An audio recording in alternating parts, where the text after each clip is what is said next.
ভারতী কিচেনে স্বাগত। আজকে আমি এই ছাদ বাগানে একটা থালার মধ্যে একটু মাটি দিয়ে থানকুনি পাতা চাষ করেছি।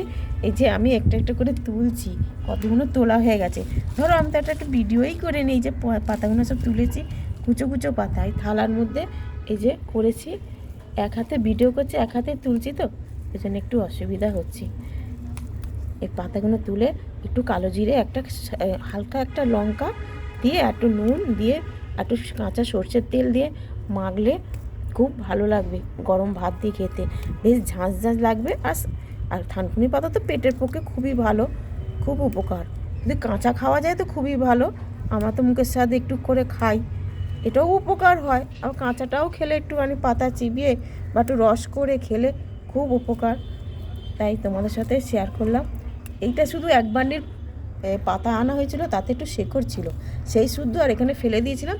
আর মাটি দিতেন, এটা আমার পুরো ভাঙা একটা থালার মধ্যে মাটি ফেলে দিয়ে আমার কতগুলো থানকুনি পাতা এখনও তুলবো, সব তুলতে পারছি না, ভিডিওটা অনেক বড় হয়ে যাবে, তো ওই জন্য এতগুলো তোলা হয়েছে, এতগুলো পাতা হয়েছে।